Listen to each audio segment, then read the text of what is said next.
Dave, we are live. Sound check. Everybody say something. Hello? Say something. Come on, you know the joke. All Say right. something. You're We supposed to say are something, not say something. we are good to go. Good to go. Good evening and welcome to CanHammer, your stop for warmer 40K from the Great White North. Today's show is episode 161. It's a special show. We're going to talk all about the new Chaos meta and just some stuff that's been going on. As usual, I'm your host, Chris, at CanHammer Chris on Twitter, and I'm joined by my co-host, Mr. Darren. just Darren. There's no... It's just Darren. Just Darren. And our special guest for the evening, joining us from Pennsylvania, is... TJ Lanigan. Woo! The man, the legend, you're number 2, chasing the number 1 spot in the ITC right now, right? So Yeah, 55 points behind. is that it? Yeah, that's it. That's not far, man. That's not far. Yeah. Next big GT, one of us, we do well, I can take it. Everybody else is pretty far down, actually. Like, for me, it's Jim, me, and then, like, the next person's, like, almost 100 points down, like, below that, so. Do you know who it is and what army they play? No, I don't, actually, but I can find out. We'll look it up later. Because we are live. We are live. So maybe Darren can look it up while we do your intro. Yeah, I'll look it up. Since it's your first time on the podcast, we would just like maybe get a little bit of your background, what you play, how long you've been in the hobby, how you got into the hobby, and kind of what interests you have. So we'll start with that. So how'd you get into Warhammer 40,000? My friend in high school got me into the video game, and we played the Dawn of War video game, which I was super, super into. I love real-time strategy games, and he said to me one day, he's like, you know, they make a real game for this, like tabletop, miniatures and stuff like that. I was like, what? I was like, man, I want to play it so bad.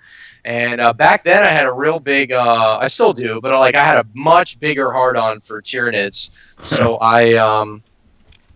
because they didn't have them in any of the games. Tyranids didn't come into Dawn of War till the second to last edition of the game, which changed the game a lot. So went to the store, picked up Tyranids, started playing them, and of course you have that one friend, right, where you're like, let's get into this together, and you're like, yeah, man, and then he never plays the game. So he never played the game, and I basically just, I started playing. If you got into Tyranids, and then you eventually just migrated to Chaos, or how did that transition happen? So I love the lore. I'm a big lore guy. Like, even on my lunch breaks, I'm listening to like Horus Heresy books or whatever I can get my hands on, books on tape. I'm a big lore fan. I love this stuff. So Tyranids have great backstory, except 5th edition on, where they just kind of changed it all with the Necrons, basically, where they made their stuff like weird hierarchies and stuff like that. So anyway, I always used to bring, kind of like Skari does, where he brings Dark Eldar no matter what. So he brought Dark Eldar no matter what. I used to bring Tyranids to every competitive event no matter what. And like, my friends, joined Beast Coast, my friends were like, dude, you're just like hamstringing yourself for no reason. Like, you're the only one playing with these restrictions that plays competitively. So eventually I was like, man, I love my NIDs, but like, they're not really NIDs anymore, because like when I stopped playing, it was 6th edition, and 5th and 6th edition were basically how many Flyrants can I fit in the list, plus like some little small grubbies. And when D weapons came out, that was pretty much like the end of that, because they just get shot off the Yeah, who misses those? I think only the Eldar players. Only Eldar players, yeah. I remember making it to day 2 in Adepticon, round 1, played against 2 Wraith Knights, and turn 1, I'm in the air. He rolls the hit, he rolls a 6. Awesome, okay. And then he rolls the wound, rolls a 6, and I just take it off the table. And I'm like, cool, this is fun, isn't this great? That was 240 points right there. You just wiped off table. That's back when we were playing 1850s, so that was really bad. Oh, yeah. So, I always like I said, I like the lore. I hate Imperial stuff. Oh, cannot stand Guard or Space Marines or any of that goody good stuff. That's why I went to NIDS. I went to Chaos. I've loved them ever since, man. They're fantastic. Even like when they were bad, I played them in the beginning of this edition. Like you name it, I've played it this edition. Magnus, Fire Raptors, Poxwalkers, Cultists, Zangors. Now I'm on this Plague Bearer kick. It's not really working well for me, but I'm trying. He's doing the best he can with what he's got. Best he can. When you only got so many tools in the toolbox, you got to do the best you can, right? So, when did you make the transition from being, I guess, like a norm, not a, I don't know how to say this, normal player to like a competitive player? Like, when did you start being like, okay, this is, when did you start getting good and winning? Like, what was the transition like, or did you change your mindset? Did you change the way that you did lists? Like, how did that happen? Did you just practice and it just came, or? Yeah, I mean, so 7th edition, like the tail end of 7th, I was like, I'm starting to get the hang of this. I was running Screamer Star, and I was really starting to get the tactical, because Screamer Star, like, everyone's like, Screamer Star is like an auto win, but everybody else had the same tools that we had. So, like, it was a broken list, don't get me wrong, but everybody had broken lists at the tail end of 7th. Oh, yeah. So I kind of got the feel of like, okay, so this is how you play with this kind of a list, and you can't make mistakes, and like this was going on. So the tail end of 7th, I got a taste of it, and then when 8th edition came out, I was like, you know what? I want to be more competitive. My job had just opened up where I was free weekends, and I was like, I want to go to as many events as possible, and the first year of 8th edition, I did well. I won a lot of the local GTs, but nothing too crazy. And I was like, you know what? I'm pretty good at this. So I should probably try to, get better at this. I'm always learning something, always going to events and learning. That's the best way to get better at it. And then I went to a lot more events the second year. Now we're in the third year. And I guess I'm doing all right. Yeah, I'd say so. Yeah. So it was just a combination of practice, tweaking. Now, is there anything specifically besides just playing games? I'm sure there's lots of people out there listening. They're like, "Yo, I've played 1,000 games and I still lose." Is there any like one piece of advice you could give an aspiring newbie out there to get their game up? Yeah. So I mean, I talk about this a lot when I do other podcasts, but I love telling people about this stuff because I think it's very important. It's probably the most important advice, and I wish someone would have told me when I was starting to get competitive. No gimmicks. No gimmicks. Like, it's really important that you do not play a list that has one way to win, and that's all. Like, don't get me wrong, like, I've played them. I played Poxwalker Spam. I had some crazy stuff. But even then, I had Fire Raptors and the Poxwalker trick. So just in case he killed all my Poxwalkers, there were still 2 Fire Raptors on the table. But, like, that's important. And then the second important thing is you need to play your list without changing 80% of that list. Like, it's the most important thing. You have to get the reps in with that list. I see a lot of people online, and I see a lot of people streaming. There's a particular guy I watch every week. Every week, this guy is like, I'm going to get more practice in. I'm going to get more reps in. And then I go on his stream, and he's running something completely different. And I'm like, what are you? You just told me that you want to get better with your list. Mm-hmm. You have to know exactly what it's capable of. And then the great part about that is once you know what it's capable of, then you can take parts of that list and adapt it into other parts. You're like, I already know what this does. I already know what this is good for. I already know what this is bad against. So, like, you know exactly what's going on, and then you can kind of move on to maybe changing, like, 400 or 500 points of the list. So. Yeah. Yeah. No, I think that's very solid advice. You see it a lot with people like Darren just switching it up all the time. Not anymore. But yeah, not anymore. That's right. Actually, you've gotten much better since you stuck to the custodies more so. I think everybody gets better if they just play the faction that they want to play and get better at it. Koska, Dave Koska is a great example. Dave Koska runs pretty much AdMech, and he runs some Skitarii and some Guard. But, like, he knows exactly what they do. And when you sit across the table from Koska, most people are like, what is this random garbage on the table? And then he beats you, Yeah. And you're just like, what just happened to me? So it is very it's very important to know what your army does. He's a prime example of that, and he's a fantastic hobbyist. So you're like, oh, he's probably just a hobbyist. I'll be fine. I'm gonna stop this list. And then 2 seconds later, he's like, okay, I'm gonna do this trick, this trick, this trick. Okay, cool. Now I'm up like 6 points, and you're like, What just happened to me? So it's so important to know what your army does and what it can do and what it's capable of. So And I think your own performance here, I've got the top 10 pulled up now. You and Jim at the top two. Two people have basically played the same list, almost identical between tournaments. They're fairly Repeatedly different. You the mean whole like year. like their list, right? Yeah, They're each playing your own list, yeah. yeah. Okay. Like over and over every tournament, and it shows, right? You guys are top two. So yeah, who's the number other three guy, then, Darren? other guy is Richard, Richard Siegler. Siegler. Yeah. Yeah, he runs Tau actually. So, and that's a prime example. Like Tau have not been amazing since. They're much better now that they did the FAQ that came out in April. So, but previous to that, they were not doing so hot. But like, if you're very consistent with your army, you know exactly what it can do. You know, he's probably been playing Tau since the beginning of at least this year. So he knows already. Like he's gotten those reps in. He knows what's going on. He knows what his list can do, what it can't do. So I think that's part of it too, because if you know what your list can do, you know when you can be aggressive and confident, and when you need to play more cagey. And a lot of people when you play cagey, a lot of people get super flustered.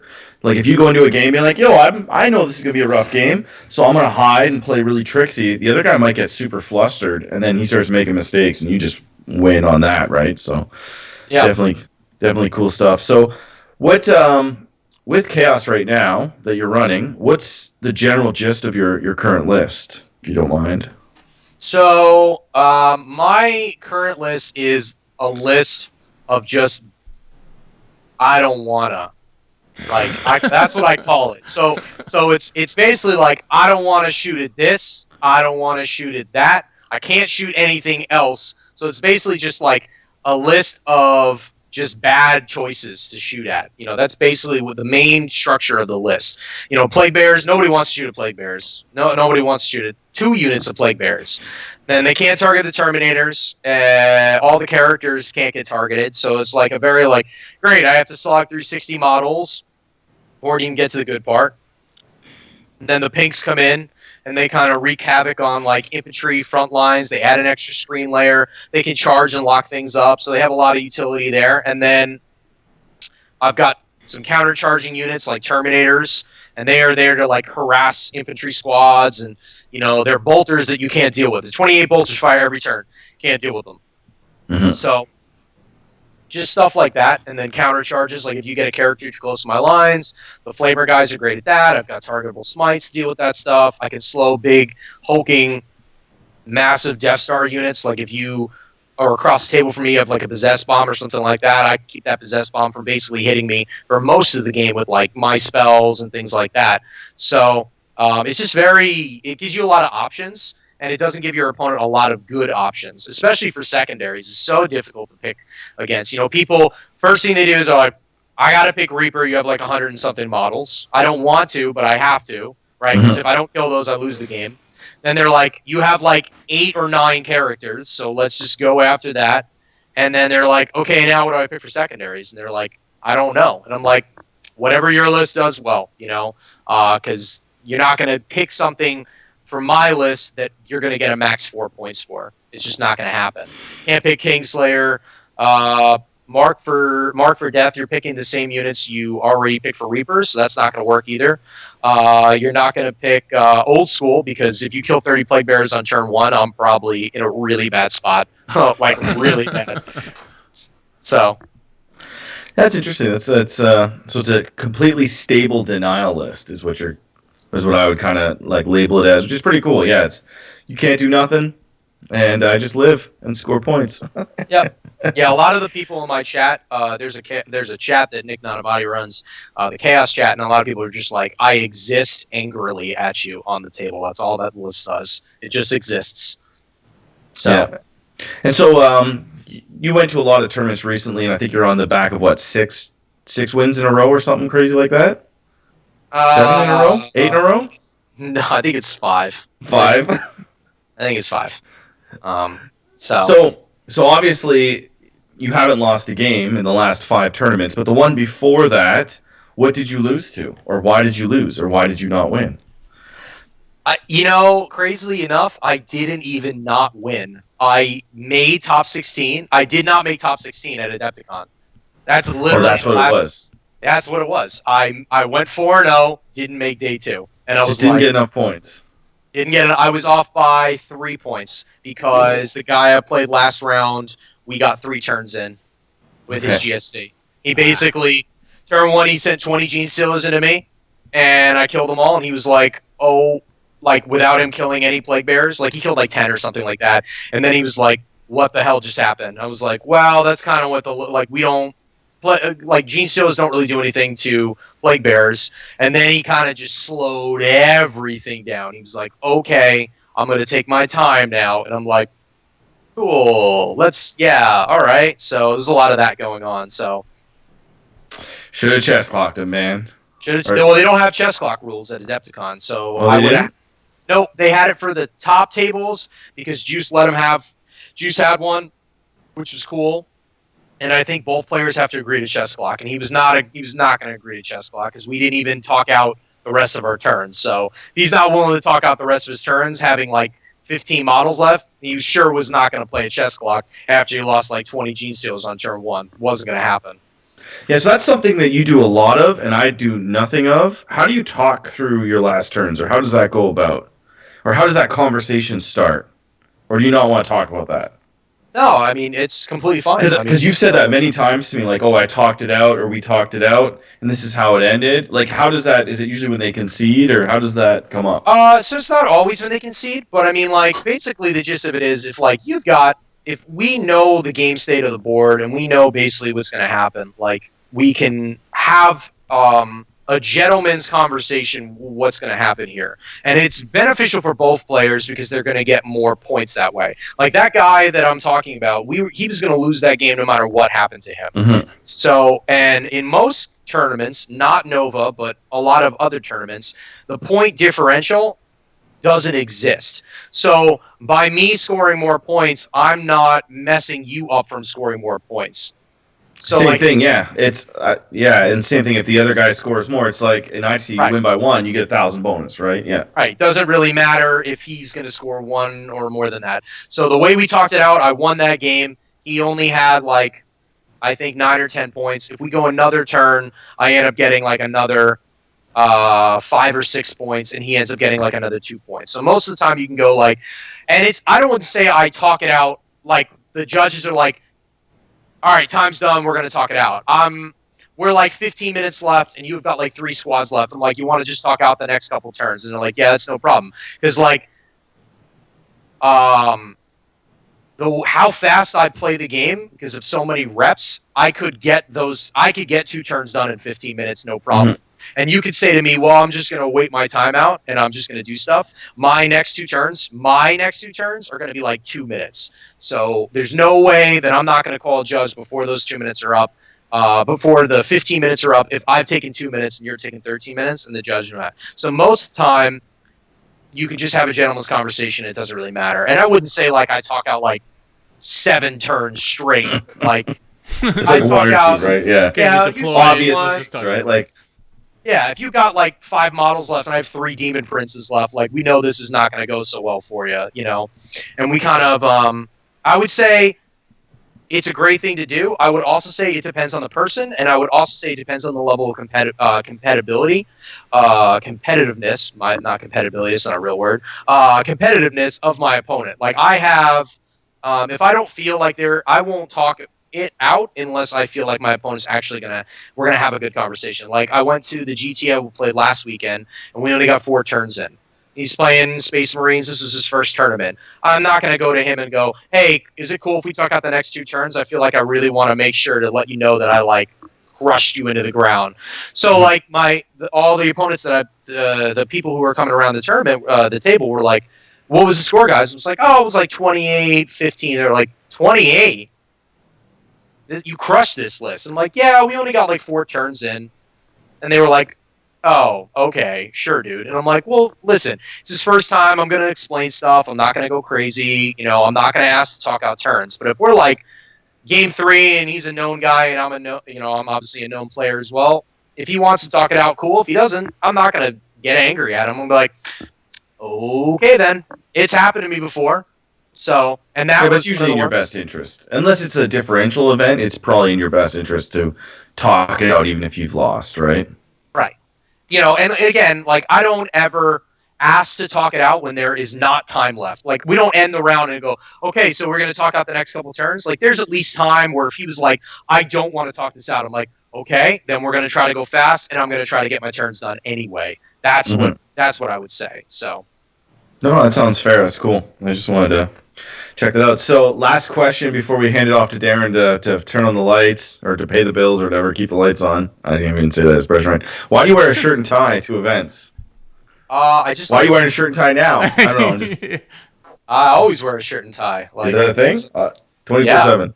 Not 24/7. I like to sleep. I don't sleep in a shirt and tie, but I like to look good. I like to dress like this. I feel pretty comfortable. And it's really interesting too because I just started a new job like 3 months ago, and the first thing he said to me is like collared shirt, dress pants, and I'm like, oh yeah, and he was like, and no tie, and I was like, oh, I'm out. okay. So I always feel like really naked at work because I'm like, where's my tie at? But it is what it is. But I like dressing like that, It's just the way I am, I guess. So you have like a rack full of ties in your closet or something like that? Oh yeah, dude. Yeah. I have like 60 plus ties. I figured because I've seen you in like a lot of different ties, and I was like, wow, I got to get my tie collection up. I only have like 8. I have a 72 tie rack thing that spins and has a little light that comes on, and I would say it's mostly full. So That's hardcore. That's pretty good. No, that's good. Cool. So Darren, take it away. I spent my life trying to get rid of ties, so there you go. all right. Uh, No, I mean I like them too. I don't wear them to tournaments or anything, but I like ties. maybe we should get like on our CanHammer jerseys like a fake tie. Oh, that would be amazing. All right, I want to thank our sponsors: Red Dragon Games, Comics, and Cards. Cards, Comics, Games. I get that it's different every time I say it. But the rumor is they are literally about to open. They were supposed to open at the beginning of June, but they've been messed around by a lot of different people. So anyway, good news hopefully on the horizon in time for the big event. And David Tistaminis, Martin over at Dyson Decks, and Hoyt at Thunder Games and Gifts. All our patrons and all our supporters and subscribers on YouTube and Twitch. Thank you very much. So next we just want to give a quick shout out. TGX is this weekend. You guys excited? Oh yeah, I can't wait. So you and Jim are going to this, right? Me, Jim, you, Jeff, Eric, Scary, Devin, like the I whole think ECC. Diogo. Oh, everybody but Eric. Yeah, Eric's lame. All the French Right. arts, okay. The whole province. They're like, no Quebecers in it. Nah. So it's gonna be pretty good. It's gonna be, I think, a tough. They've reached 60-something people, so it is gonna be a major. Yeah. Oh yeah. 66. So hopefully they don't get more than 10 dropouts. So is this the event? Could this matter? This one particularly, I was just talking to my folks Is about it big this. enough? It is big enough. I would have to dominate. I would have to go 6-0, win every game, and have some pretty good high scoring at the end. So the beef and wing was only 5 rounds. If it would have been 6 rounds, I would have definitely gotten enough points to go over, but only 5 rounds, so that hurt. And this one's 6. TJX is 6. Oh man, I didn't know that when I signed up. That's crazy. I believe it's 6. I'm not 100% sure. So this could be the big weekend where TJ just runs through, or he just loses. I just lose, I keep telling Val that. I'm like, I'm just gonna go right around 1 and lose to some guy who I've never met before. So you coming to CCBB? Yeah. I have to get that stuff worked out. Unfortunately, that is it's like a 7-hour drive for me. But flights are really rough trying to get flights because I'd have to leave Friday night, or I'd have to get there Friday night. I have to leave Sunday night, so that's a really rough window to try to get a flight. So I'm not sure that that's going to work. So probably just driving. But that's another one that I need to do well in to try to improve my scores. Yeah, definitely big enough. Well, the ESC is over 300 now, so that's the one you're playing in Serbia. Yeah, I don't have a lot of confidence for that one, unfortunately, because No? it's straight battle points. Win loss doesn't really mean anything, so that's a problem. Yeah. Because it's different than the team format. Honestly, if I really wanted to play well, I would just run something different. Like maybe pull Magnus off of the shelf and bring Magnus with me, because you need like high scores, and he's definitely the one to do it. My list kind of grinds out. Like my average is usually about 28 to 33, 33 being obviously the high of the spectrum. So like in ETC, I'm not sure what that's going to look like yet, but I will tell you, after looking at the list, there are no Foul Blight spawns. There are almost no Terminators. Like it's going to be interesting because people are going to be like, "Oh, what is that? What do those do?" So that's going to be funny. There's nothing wrong with being different, man. There's nothing wrong with being different as long as you know how to use your different and you think it's Oh, I gonna be love good. those guys. I think I do. I've done interviews in the past with them, about this stuff, and I'm always like, the Death Guard portion of my army is the best part of my list. It is so good. So I definitely like them. So We'll a see. lot. Yeah. So we'll see how much I'm ready to go to another country and have to read my rules to my opponents. I'm like, they do this? Well, they'll know. They'll know. This? That's good. You'll be surprised. You'll get up to the table and they'll be like this happened to me one year. People were like, "Yeah, you had the only different list, so we tested your list to see what it did." And, I think it was my pink horror bomb. So Okay. I got that one. was what was that? That was There's one also of not a Dave's lot of first that either. There's hardly any pink horror bombs, and the ones that I've seen are very, very small. They're really like 20 mans or something like that. Lot of Zangors, which There's Zangors are 1,000 great. of them. Zangors are great as long as you can pass 8-inch charges. Because if you can't, you just lose the game. Because they just stand there in front of you with 200 points and they just die. So that's really bad. So Yeah, a lot of teams went with lots of Zangors, or they did just tons of Plague Bears. Like there's a lot of just 120 Plague Bear lists, or even more. What do you think of those?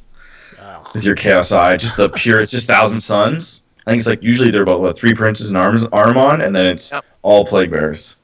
I hate that list. I don't think that list does so I said this earlier in today, but I've run every form of that list. So I've run 90 Plague Bearers before, and I can tell you that you just don't get the firepower, and your opponent will eventually shoot through 90 Plague Bearer bodies. You have no way to deal with their firepower, especially if they have chaff. Like 3 Knights and Guard, well, with just Armament and 3 Demon Princes, they'll just keep putting a guard squad in front of you, eat all the smites, and then they'll just keep shooting at you. And by turn 4 or turn 5, you run out of bodies, and then they're just running up the field with knights on you. And Demon Princes don't take out knights unless they're super heavily buffed, like Prescience, Diabolic Strength, they need all the buffs. And even then, a knight player just makes the saves, right? And you're like, damn it. Just happens, right? I mean, it's only -2, so they get a 5+ save, and it's only 2 damage and pop, so that's a lot of, they only have 7 attacks to start, 8 attacks with Diabolic Strength, and then you're hitting on 2s, rerolling 1s, 5s, and 6s to get you additional attacks, so it's 3 extra attacks, so you're looking at 11, then you're only wounding on 3s, so then you only wound 9 times. They save 3 of those, 6. They should, yeah. Only 12 wounds, so you're not killing a knight, and then they're gonna interrupt, and their smashes will kill another prince or someone else that you were planning on interrupting. So that's an easy kill on a prince, and then you're just standing there. On their turn they back up and they kill your other prince, and then you just lose. So I'm not a huge fan of that, but for ETC teams it's much different. That's probably it's a very strong, it's a list they can throw down and be like, whatever. Yeah. And lots of teams ran them last year. I ended up playing against 5 out of 6 of my games were against massive Plague Bearer armies. And so boring. Even my cultists would just fight them in the middle of the board, and we would just fight the whole game in the middle of the board. Just not a lot was accomplished. Now, the cool part about that is, with my list in particular, you give me that match all day, I'll take 120 Blade Bears to the fucking laundromat, and I'll just wash them all down. Because, Inkars will kill an entire unit of plague bears if the smites go off during the smite phase and basically just deal a couple wounds, or you know, you've got a couple of different combos and stuff like that, and then Death Hex just take the unit off the table. There's so many. It's literally 40. It's about 35 or 40 wounds. That unit's dead. That unit just dies. And then the Terminators will run through an entire unit of plague bearers by themselves. And they have no way of dealing with it. And if their casters come out to do anything, they just get targeted, smited, and they die. The Flamer guys auto hit. They kill I'd say they kill about 5 plague bearers a turn no matter what. 4 shots apiece, hitting, winning on 3s, rerolling 1s. They auto hit, so they'll do some damage too. And then the Demon Prince with the flail is just he's crazy because he'll just block any plague bears that come at him. He's got a 2+ armor, so he can just run around the battlefield by himself. He doesn't even need backup, so it's a pretty strong matchup for me. And Death Hex, like I said, is just it's gross. So good. It's just crazy. So it's good. Probably the best spell in the game now. I hate that spell.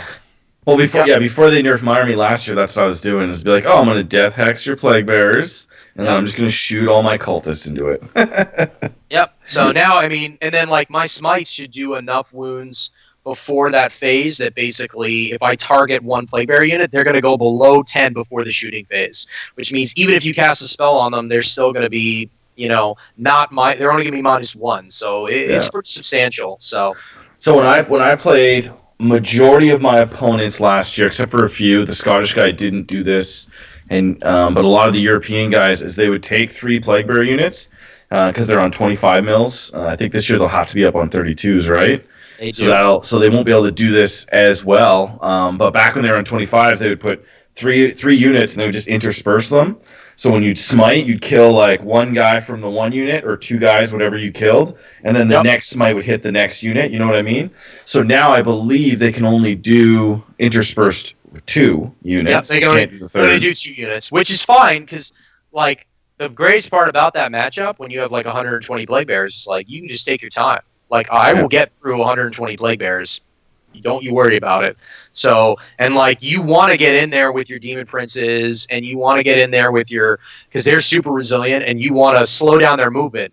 Because if they don't have a tree, they can't fall. They can't really run. So they're only moving 5 inches. So it's very difficult for them to get away, especially if you have one model on one side and one model on the other side. Because like if they can't move backwards because of the models there, and they try to move left or right, they're basically going to get stuck. And you'll be able to heroically intervene on their turn as well. So if you do that with a couple different spots, it makes it really difficult for them to get away. So we want to be stuck in because, like I said, my Terminators just, with that Mortal Wound strat, they just run through plague bearers. So.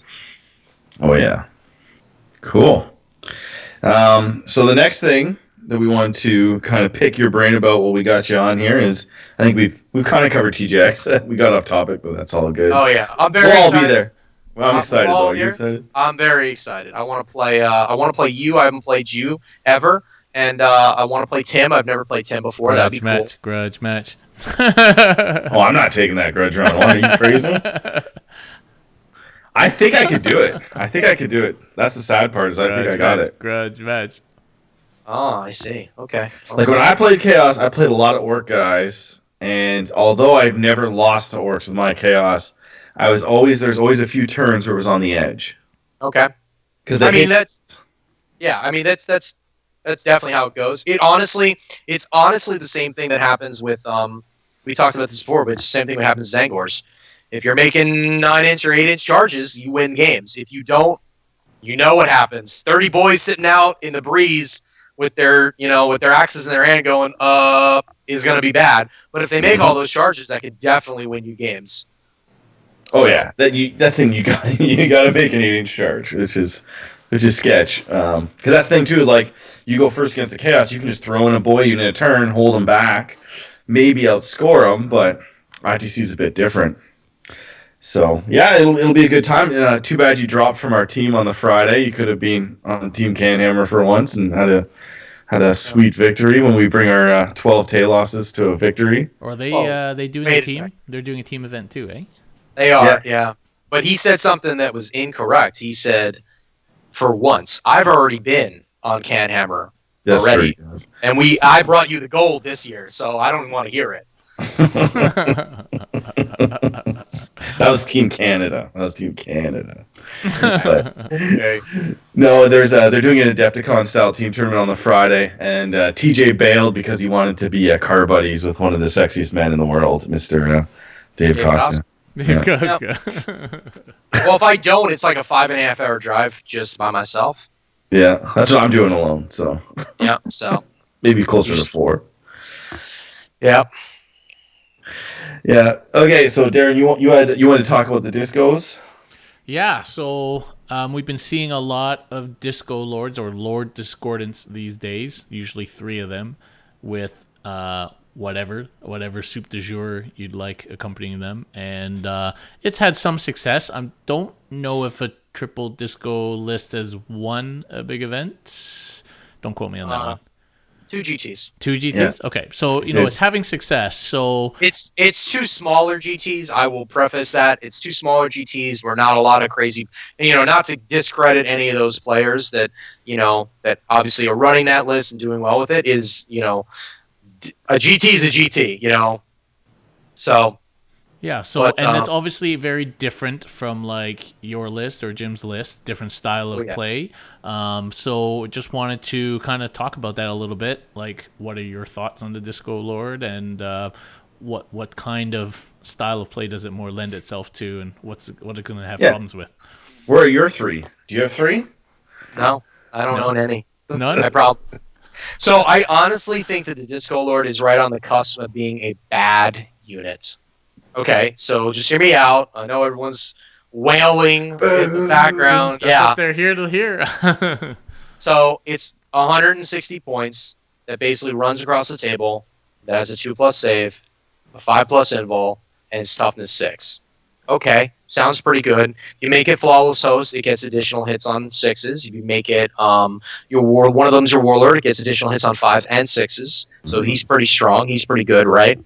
So if you look at the current state of meta, the meta, not a meta, but the meta, GSC annihilates a Disco Lord. 10 aberrants walk up a Disco Lord, and that's the end of that Disco Lord. And then even if you pile in, or even if on your turn those aberrants are sitting right there and you send another Disco Lord in, I'm going to fight before I die, or I fight when I die, Yeah, and that's then terrifying. I basically kill another unit, and then either the Rock Saws or the other aberrant squad or the Keller Morph, all those guys do enough damage to kill one more Disco Lord. That's all of your pressure, right? Because you're taking 3 of those guys. And then the other players have been taking Mortarion.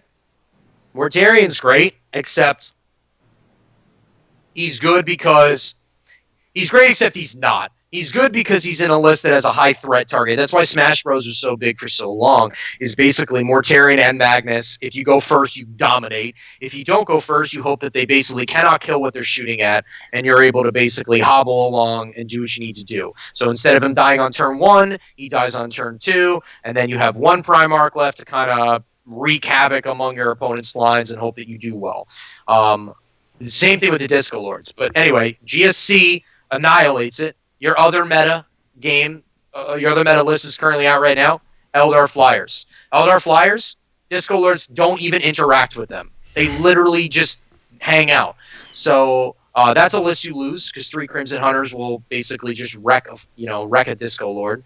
I mean, I think 1 Crimson Hunter does a lot of... so it's probably 2 Flyers for each Disco Lord, right? So it takes 2 Crimson Hunters, or a Crimson Hunter and a Hemlock to basically take out a Disco Lord. So turn 1... you're losing 2 of your Disco Lords from long range if they don't go. Now, if you go first with your Disco Lords, which is what you want to normally do with a threat overload list, what do? You can't do anything to the Disco Lords. Just run up the table and go, okay, cool. Like, an Eldar player wants you to go first because he knows you can't do anything. You can't kill the flyer. You can't kill the vehicles, the other ones, to like boots him. So because fire prisms are extremely difficult to kill and they have fly keywords, so they just back up. And then if he's playing 3 fire prisms and 5 flyers, you're going to have the worst day of your life because they're just going to wreck everything if they go first. So that's another list you do really bad against. It's very prevalent in the meta. And then the third list you do really bad against is Triple Knights. You don't go first against a triple knight list, you lose 2 discos turn 1. Okay, cool. So now, or you lose Mortarion, and then you have 3 disco lords, and you're not getting a charge off on a knight on turn 1. Now, I have this argument with the people in Nick's Chaos chat all the time. They're like, TJ, I don't know what you're talking about. I beat every triple knight guard list I fight. And I was like, listen, I don't know what to tell you. If he's a skilled opponent, he backs those guys up into a corner, and he kills every disco lord that gets near him. They do not do anything to him. He just puts a whole bunch of guard in front of him, then he puts more guard in front of that guard, and then you never get to him. And finally, when you're in front of him, he basically kills 2, and then he charges the 3rd one with 3 knights, and that's the end of the disco lords.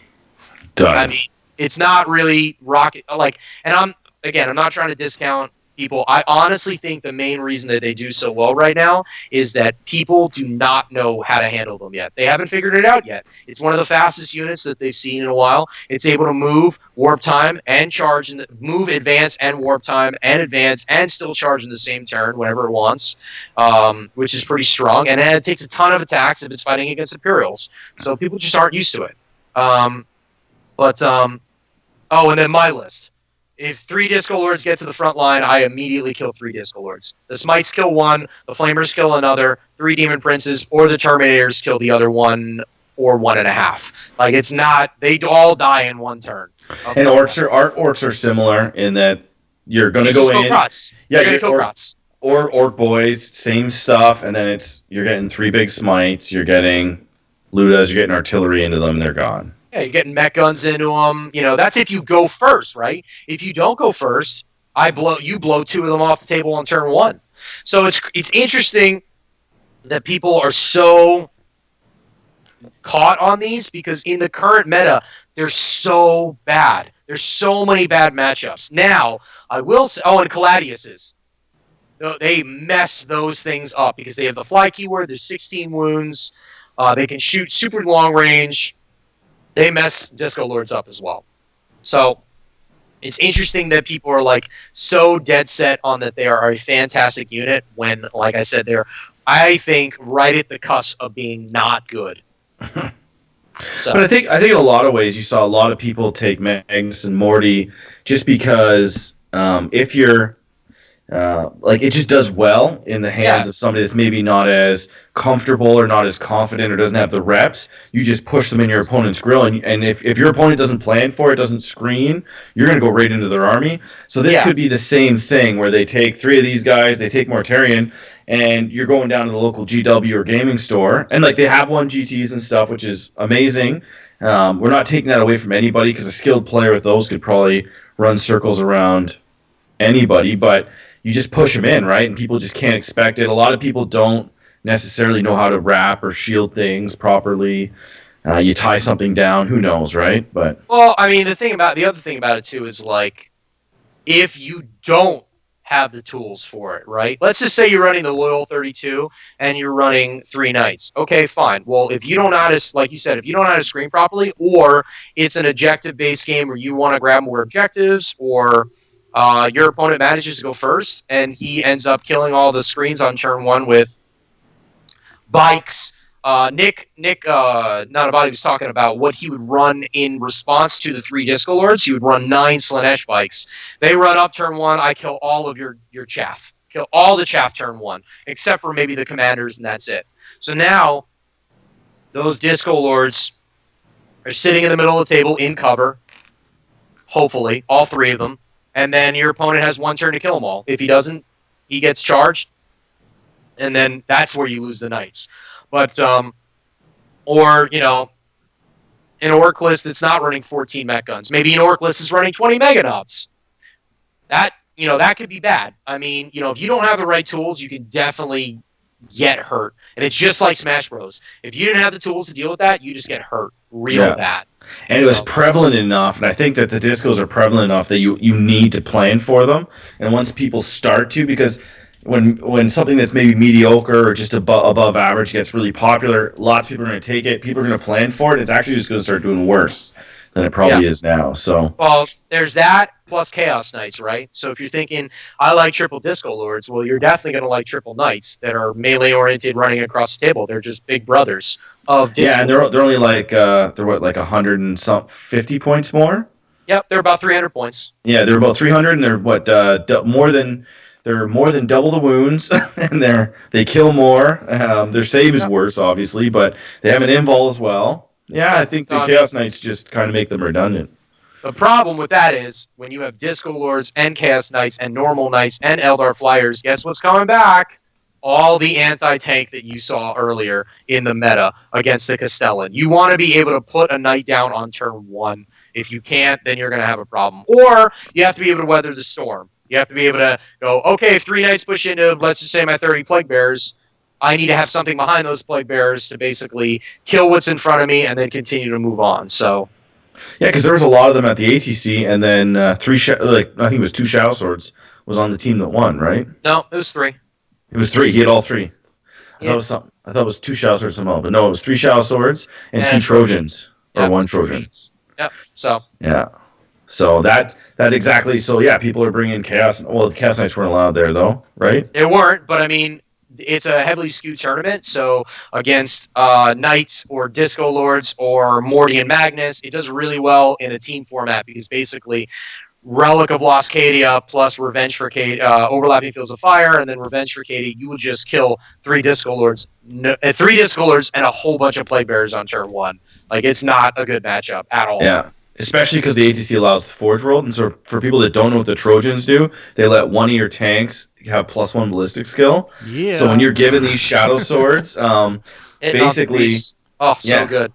They're hitting on 3s, but you can cover them for relatively cheap with cheaply with like heavy bolters and Laskin. They can literally just like blow up. Like they're better than repulsors at that point. It's 40 heavy bolters, the main cannon, and then some laser cannons if you have the points. Yeah. So rerolling hit, rerolling a wound on the turn that you pop the relic. You'll kill 3 Disco Lords and probably 30 Plague Bearers on turn 1. That's like about a fourth of your army dead on turn 1, and now you go on your turn 1 and you can't do anything because you move up the board, but you've lost all your threat overload, which is all 3 of those guys.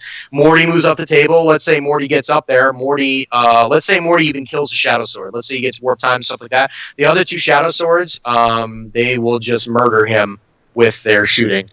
I would almost shoot Morty first over the Discos, personally. I mean, yeah. Because you're only getting the 1 Disco into me, right? If you warp time them. Well, it depends what the firepower is. That might have enough to kill all that stuff. I don't even know. Or even bracket Morty. I don't know. I know that it's enough. I mean, you could put all the heavy bolters into Morty. Morty's not. That's 120 shots of heavy bolters. Yeah. Like, he's going to take some damage. And he only has a 3+. So he'll go to a 4+. So it's actually better to shoot the heavy bolters at him than it is to shoot at a Disco Lord, because the Disco Lord has a 2+ save. You go prepare positions, he still has a 2+ save. You go against Morty, he only gets a 3+. Like, you're still putting a lot of wounds into him. So it would probably bracket him, at least 1 bracket, which means he's not getting across the table in turn 1. Oh, exactly. If you're at 36 inches or pretty far at 30 inches, they only move, with a warp time, he's only going to move a max of like 20 inches.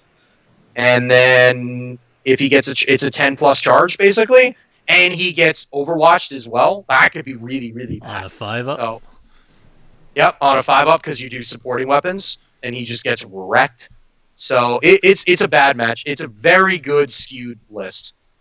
Yeah, and I think, as you said, they're going to come back just because of now we have $3 that you can fight. And they're very popular as well. They're not just obscure stuff, right? So plus, like, Shadow Swords are good. I think like Shadow Swords are good against the Caladius matchup. They're good against the Triple Knight matchup. They're good against the Eldar Flyer matchup. Like they have some good matchups. So I've always liked Guard. If I was to play any Imperial, it would be Guard. I don't like Imperials, so you'll never see me run them. But if I was, it would be Guard. It's funny because you were just like, I hate guard at the beginning of the podcast. Like, I hate him. I hate Imperium. I got a painted 3 Shadow Sword army back. Well, it's 2 Shadow Swords and something else, but right behind me. But yeah, it's definitely interesting to see that meta shift. Now, I would say though, without the Trojans, without the Forge World, they're definitely not even nearly as good.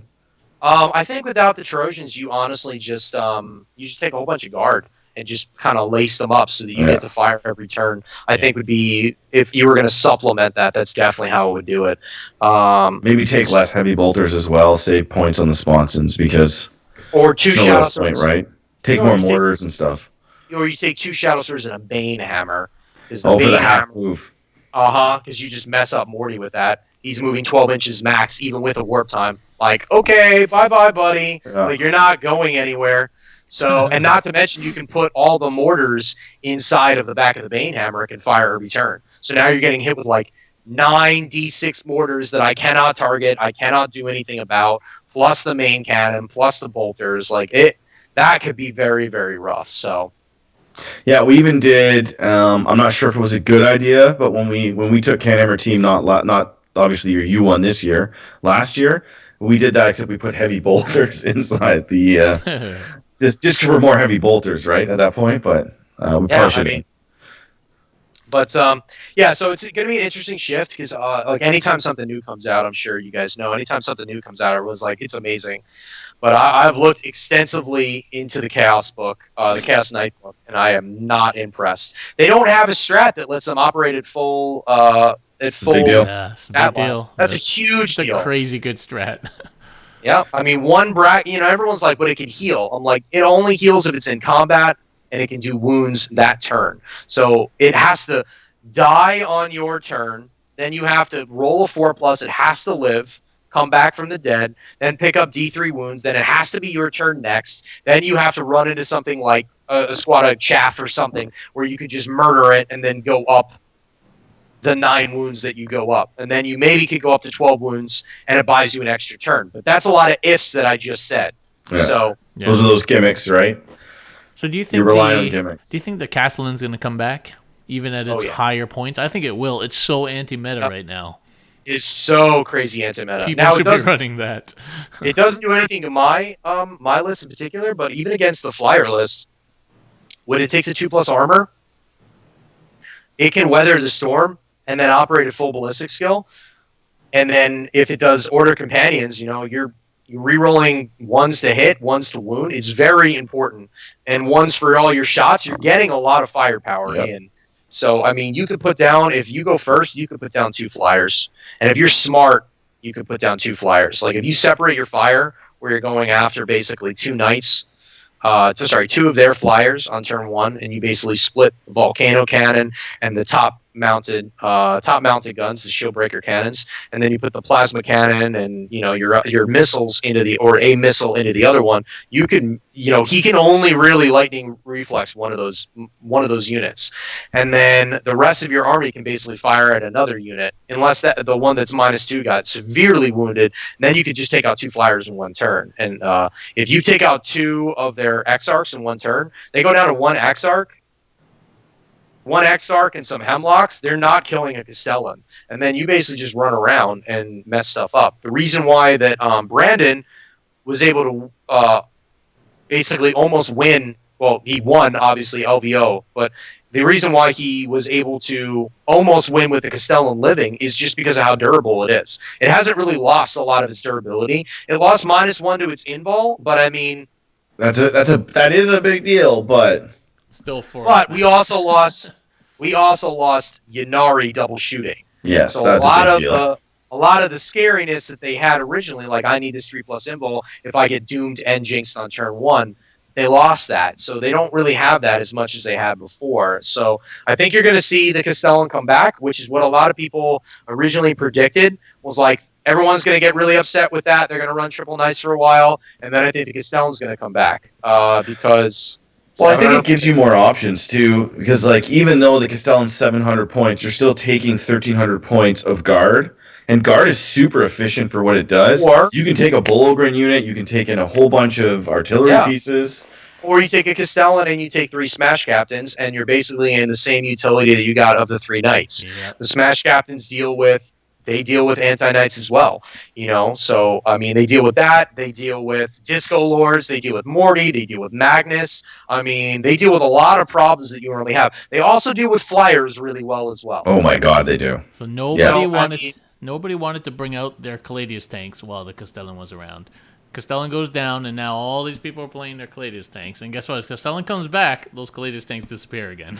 I will also say that I think that in November is going to be, you just prep your calendars, you mark the day, you should call in sick that day. Anybody who plays competitive 40K should call in sick to work that day. It's going to be the saddest day of your life. What day in November? I need to know. I start with the 4th. Whenever probably. Whenever Chapter Proof comes out. So the only thing about that though is that they're beta rules, so they may not put them in chapter approved. They may just publish the final rules or whatever, or the next version of the beta rules. Sure. Let him finish, Darren, and then we'll. I was just gonna say November.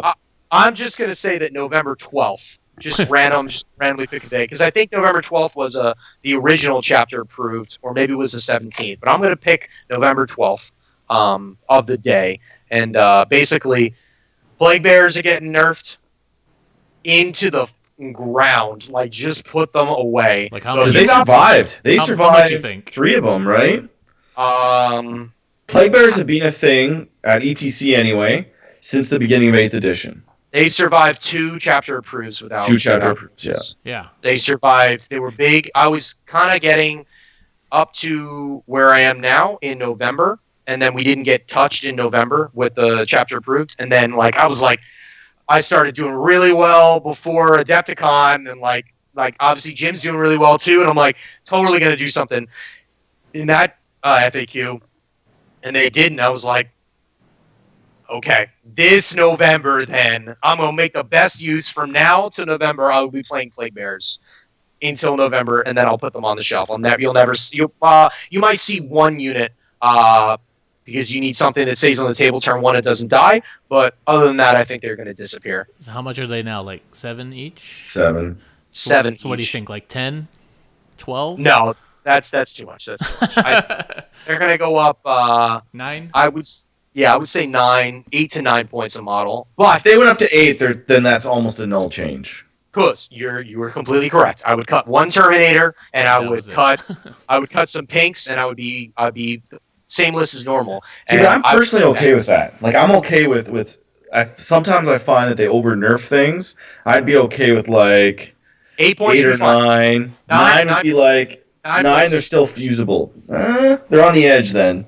9 points 100 is 9 points is 120 points. Your army goes up, and the characters are going up. So I didn't factor in the points. If the characters go up, if they go up and the Plague Bears go up, yeah, it's a big deal. I think they're going to go up at least 10%. Because those characters are already expensive. They're like what, 80? They're 70 points and 70 and 65. 70 but the funny part about the Bile Piper is he's 65 points right now. He has no other function other than the morale check. He does nothing else. He's bad in combat. He doesn't really do anything. The Poxbringer, he's not really good either. The only reason people take him is because he has a spell. He's the cheapest guy that casts a spell. Like, you could swap a Demon Prince out for him if you had the extra points, and he would do the same thing. He would be, instead of +1 strength, he'd be re-rolling 1s. So yeah. But if the Bile Piper goes up to like 80 points, that's really bad, because that's like your army is now going up 150 points. 150 plus if the Poxbringer goes up another 10 points, let's just say 10 points, now your army's going up like 160 points. That army is no longer playable at 160 points. They're just not playable. Or they just get rid of the Bile Piper's rule. That whole double 1 thing is heartbreaking for a lot of people. Fearless on any one, and you get D6 guys back. That's pretty heartbreaking for a lot of folks. That's their only thing, though. Like, right? I mean, that's what makes them. That's what makes demons demons. They've always been like that. Before it was just the whole unit used to come back, which was insane. Yep. So now it's but rolling two is what I mean, and then you got the CP reroll. Your odds of getting a 1 is very significant. It's very high. it's about a 40% chance that you will. Yeah, which is very high to have a fearless unit for 1 CP, essentially, right? Yep. It also gets D6 models back, yeah. Correct. But I mean, so they're going to get punched hard. I think Caladius is going to get punched hard. I hope so. I think GSC is going to get. Oh my! If you they're too cheap, man. They got to go up across the board. They get too much 10%. Shit. It's too much. Kellamorph, you're trying to tell me that model is 60 points for that guy? That's insane. So that he's going to go up. I think he's going to go up like 20 points. I think he's going to be like an 80 or 90 point model. Kellamorphs are going to go up. Aberrants, I think, are going to take a points increase. And I've had a couple conversations with some of the guys from my other chat about this.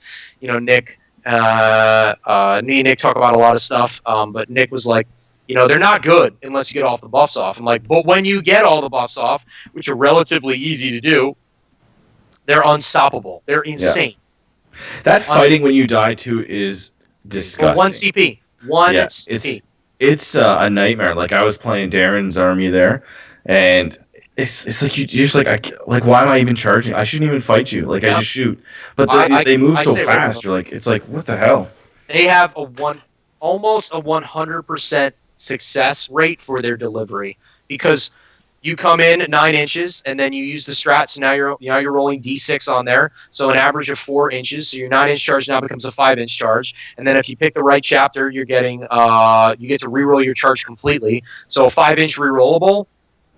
I mean, come on now. +1, the dude has a +1. Or you just do a CP on 1 die if you're really like. Yep. And then, like you said, you get +1 of the. There's a character that gives you +1 of your charge. Now it's a 4-inch charge on 2 dice.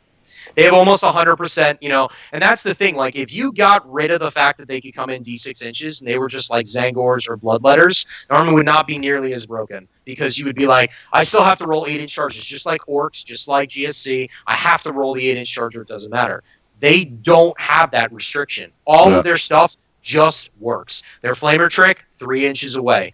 Okay, cool. I'm definitely getting 20 D6 flamers on you. You're not avoiding that. And that's the shitty part, is that, like, you can't, even if you screen them like a champion, they come in and they shoot in their movement. Yeah. If it was like, oh, we come in 3 inches away and we just nuke your unit, and it's like, okay. But that's like in your shooting phase, I'd be like, that's cool, because I'll just put another unit up. But you can't, man. They just go in. Yeah, so... Yeah, I find them really, and really frustrating. And they can all have flamers. It's like every single guy. So that's going to happen. GSC is going to take a nosedive, and then everybody's favorite army to nerf, Eldar, are going to take a major shit. Like, they're going to get. I don't know. Yeah, they've been nerfed so hard. Do you think they're still there? I don't think they're gonna nerf them in particular, but they will be indirectly nerfed. The flyer when thing. Yep, the flyer thing. They are going to. Yep, 3 max. They're going to make them 3 max. What do you mean? Per. So you're only just like they do with the Demon Princess? 3 per army. Yep, 3 per army. So 2,000 points, you can take 3. Rule of 3, but for flyers. And it doesn't matter what flyers they are. It's just all flyer type keywords. Not flyer type keywords. Sorry, the flyer battlefield rule, which is basically aircrafts. 3 max, and that's it. I think they're going to do that most definitely. Everyone is tired. I'm surprised they didn't do that already, to be honest. Me too. I think they were waiting to do that. But honestly, I think people are tired of it. They're tired of seeing 7 flyers on the table and being like, this is not fun. I don't want to do this. Because they essentially did it at the beginning of 8th. It was like a flyer game. It was oh my god. Those were you go to ETC and you'd be like, and there'd be 3 out of 8 people had Stormraven armies. Yep. So and then it was the Dark Talons. Like, how many times do we need 7 flyers to come in different forms before they fix the flyer thing? Not. And everyone's like, oh, that's just an Eldar thing right now. I'm like, it's really not just an Eldar thing. It's really it's only an Eldar thing because how cheap their flyers are. You could easily do it with Valkyries and still have a really difficult game. You could do it with Dark Eldar, obviously, Dark Eldar, they have some stuff too. You could still do it with Space Marines, it's just not nearly as good. But you could do it and still have really, really good matchups against certain opponents that just can't deal with that many flyers. Yeah. So, but that's going to hurt a lot. Chaos is going to get punched in the face real bad. And I myself am personally responsible, so I cannot, I'm here. It's got to happen. It's got to happen. Every book has their time, and a year ago we would have been saying the same thing about the Inari guys, and It was ridiculous. And I played Gennari a few times at Adepticon over the last couple years, and I couldn't believe it how much damage shooting twice and Shining Spears did, and oh my god, it was disgusting. Yeah, it was insane. So I mean, I'm definitely excited to see what the next stuff is. I have some lists in the wings that are waiting. I just want to see what everything else shakes out to be. But I'm definitely ready for the next set, the next edition of 8th edition. So Or 9th. You never know. they won't call 9th until the end of the end of next year. I think the end of next year. Sisters and all that have to come out first. Yeah, they're going to push out Sisters. They're going to push one more one more campaign book, I think, before the end of this edition's over, and then I think they're going to go into 9th edition. And they'll probably kick off. I was just going to. They're probably going to kick off 9th edition with a new Primarch. This is kind of what they did with 8th edition. Yeah, because once Sisters come out, that's it. There's nothing left, right? Correct. They've redone everything, Like so we're Inquisition and little stuff like that. Who knows? Sure. I think they're phasing that stuff out. I get that impression. I think models. it's just going to be phased into Grey Knights, and it's going to be phased into Sisters, and I think they're going to. That's where it's going to go. I think they're going to do another campaign book, and maybe one more sub book, but I think that's it. You know, And they're doing a lot of White Dwarf stuff. Like, you're going to get a ton of chapters, ton of legions, whatever. Like, what's the next one? The Blood Angels? Blood Ravens just came out, and or they just got leaked. So they look pretty good. They look strong. Not like meta breaking strong, but I can definitely see people taking Gabriel Angelos because he's a badass. Dawn of War, man. Bring it back. Does he actually have a model? Yeah, he has a Forge World model. Oh, Forge World model. Yeah, he's got a big Thunderhammer, man. He's a big old hunking dude. Yeah, So, he's silly. His rules are pretty sweet too. He does it's a 3 damage Thunderhammer that if he rolls 6s to wound, he gets an additional mortal wound on top of that. And I think he gets to reroll the wound the turn he charges. So he's quite beefy. It's like G-Man. He's on foot, though, right? He's on foot, but he's got a teleport homer, so he can teleport in. Sweet. So And so you're a fluff guy. Is it true that the Blood Ravens are Thousand Suns' successor? They never told it. they don't say anything. They give a lot of innuendos to it during the campaign stories that they give during their videos and stuff like that they might be Thousand Suns. So Either the highest amount of librarians in the Imperium, like percentage-wise. They know nothing of their backstory. But And most second relic foundings sealers. don't, right? Or most second or third founded chapters or whatever don't know their background because They're only that's actually third founding, right? Yeah. But they're only a second founding. They just don't know. And then they're relic stealers, right? So they're really crazy about relics, which is like something that if you lost your entire world, you would want to find as many relics as possible, and kind of, so, yeah, it would be interesting. But I think that'd be cool if they expose that, but no leaks from this White Dwarf anyway on it. No, I haven't. It's not out yet, so I haven't read all the stuff on it yet. But I thought we were going to get Fulgrim. Actually, I was really disappointed this year because they've talked about getting new Primarchs out for such a long time now, and nothing. And I'm not saying that the game needs more Primarchs, but if you're going to tease Primarchs at the beginning of 8th edition, they're like, we're going to get new Primarchs, and then we have gotten nothing new. So I don't. Yeah, they kind of stopped. They kind of stopped pushing through it. Like, they could have easily done Angron, and they could have easily. I think the problem with that is that all the Chaos ones are like big, cool, strong, and then all the Imperial ones are kind of just, dudes. Like, they're all going to be worse than Durley, man. He's the best, right? So Well, they're all either dead or they're worse than him. It's Yeah, true. they're I worse mean, than him. they need to bring out some people. They need to bring some people back, like the Lion. The Lion. Russ. Because they redacted the Lion's original problem. They said now he's back on the rock. So like they just haven't talked about him at all. Well, he's been like that for a while, right? He was carried down by the Watchers in the Dark to the rock. Well, no, in seventh edition he was carried off by the Watchers, but they never said he went back to the rock. He was just They carried him off. No one knows where he is. Then in 8th edition, they changed the story that the Watchers brought him back to the Rock, and he is in the Rock. So who knows? If Girly Man came back to life, the Lion has to, and he's actually technically he was better in a lot of ways than Girly Man, right? Like he was supposed to be the best Primarch. Yeah. Or Spikes. So maybe he'll do like everything Girly Man does and then better in combat. Oh man, my 16,000 points of Dark Angels is waiting. So, and I was waiting for Fulgrim because I wanted to see somebody who was like just no buffs. He get no buffs on anybody because he doesn't care. He doesn't care about his sons at all. I wanted to see someone that was just pure carnage, straight up damage. If I got to your lines, you're dead. If I didn't get to your lines, I'm dead. So, whole bunch of minuses in melee combat. Like once he gets up there, he can do some damage. Unfortunately, we never saw him, so no need to worry about it. What I thought about Fulgrim would be cool is in Warhammer 2, which is like the fantasy Total War game. They did Sigvald, who's basically the fantasy version of Fulgrim. So he's like conceited, and so you can give him buffs, but he makes his army worse because he's so vain. So like you could select abilities on. That'd be cool if you could be like cast a spell on like Demonettes or Noise Marines, and it's like, oh, you're -1 save, but I'm +1 save. Like that'd be a cool dynamic to it. I like and it makes him really busted, but it makes his army crappy because he's so vain. I think that'd be really cool. I'd like to see something like that. Yeah, I thought. But yeah, I'm really excited to see what Chapter Proof's going to bring to the meta. I think that a lot of people who are very comfortable right now are going to run into some really rough times in November.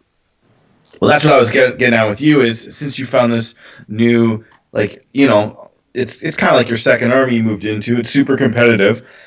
How far are you willing to go to chase that meta for next year, man? You willing to, like, what if Chaos gets nerfed so bad that's unplayable? What are you doing next? Where are you going? I've thought about it. Honestly, we hope that's not a we hope that's not a thing. But if I had to switch to a brand new army, I see the problem with it is I don't know what else would be like a clear winner. You know what I'm saying?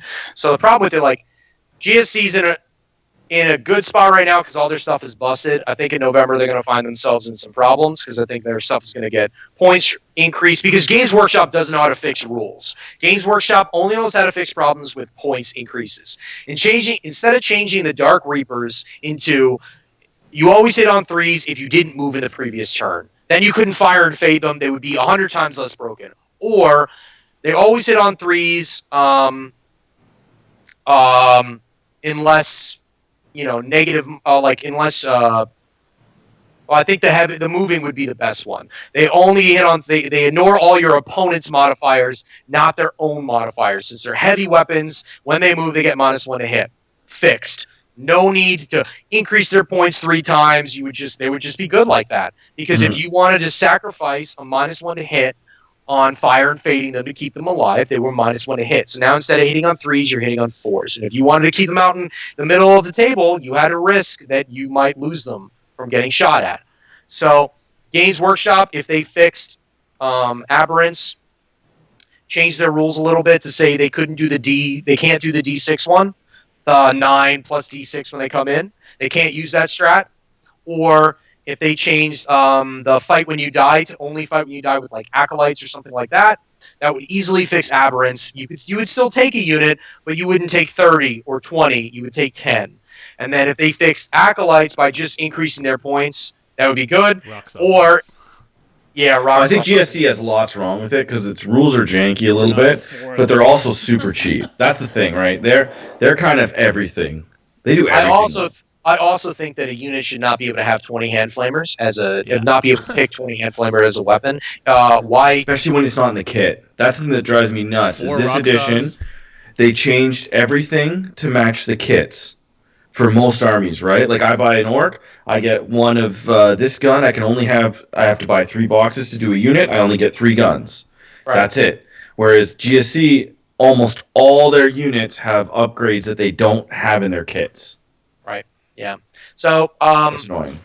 Yeah, they definitely need some stuff to get fixed. I think Eldars are going to be indirectly affected by the flyer rule, and if the flyer rule doesn't come out, I would be very, very surprised. Like very surprised. It is one of the biggest things that people have been asking for and complaining about since they have become a thing. So I think, and they've seen it, right? Because LVO, that was the list that almost won the entire event with 7 flyers. So they know it's been a thing from now all the way to November. So I think Plague Bearers didn't get hit because they didn't start doing well until January and February and March.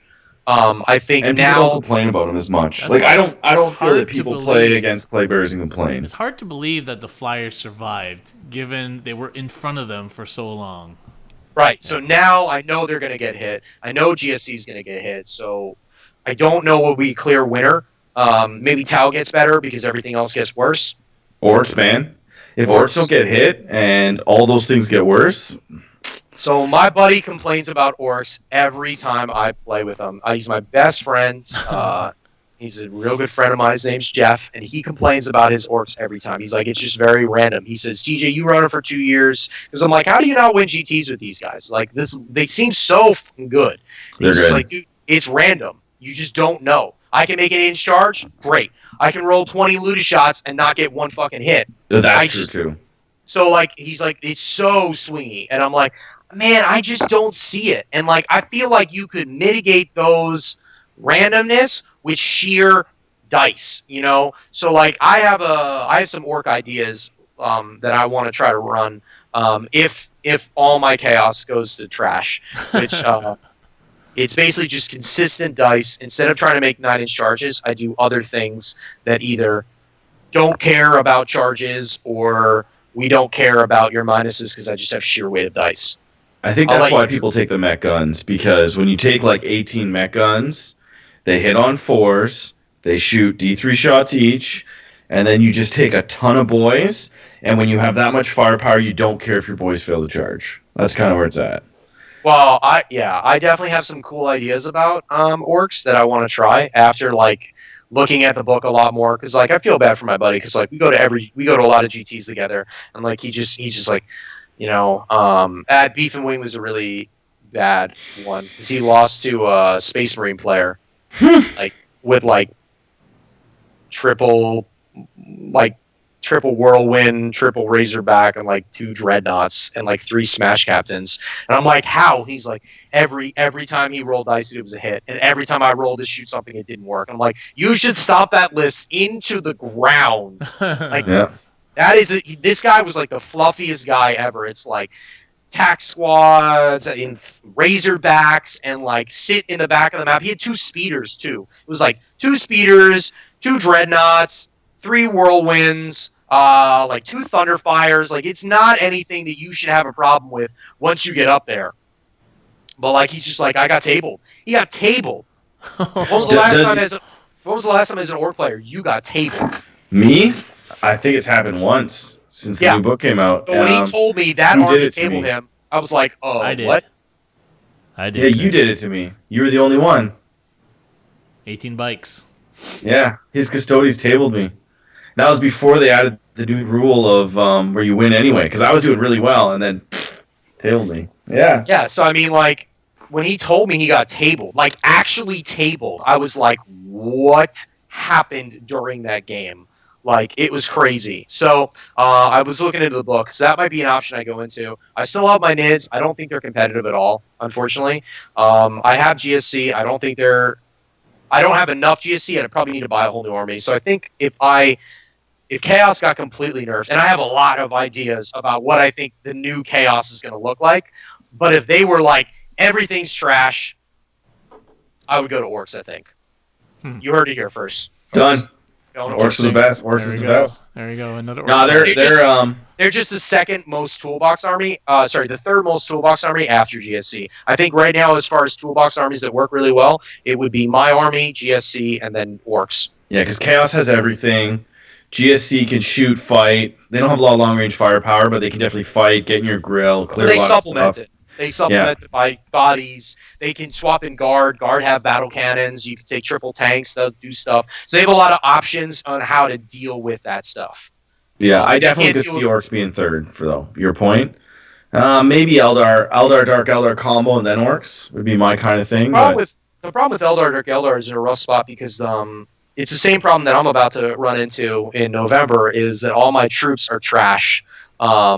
Because like they just one of the main problems with Games Workshop, like I said, they don't alter rules. One of the main problems is like, okay, cool, you don't fix rules most of the time. You only fix points. Well, that's great, except my cultists have been nerfed now twice. They were over nerfed. Yeah, they're way over nerfed. Way over nerfed. They're unplayable. They're not going to unnerf them, right? They're not going to reset the clock. They're just going to get nerfed, and that's going to be the end of it. Brimstone's got nerfed twice, way too hard. We got a points increase and an invul decrease. That was really bad. By two. Yep. So that was bad. And I have 200 painted. Like that. Cultist got nerfed. Pink Horrors got nerfed as well. That was a really rough nerf for them. That was just a nerf that didn't even do anything. Like I don't even understand. I never understood that because like I was when they nerfed it, I was running pinks, and I never saw people running pinks, and then all of a sudden they nerfed it, and I was like, this isn't even a thing.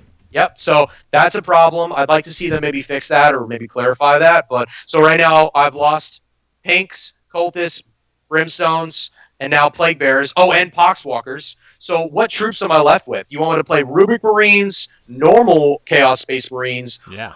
Or Rubrics are the best of the remaining. So Zangors are still really good. Zangors are the best out of the remaining troops. And then Rubrics are second after them. Except that you're spending 96 points for 5 Rubrics. I understand, but I would say they're better than everything else. They're Marines.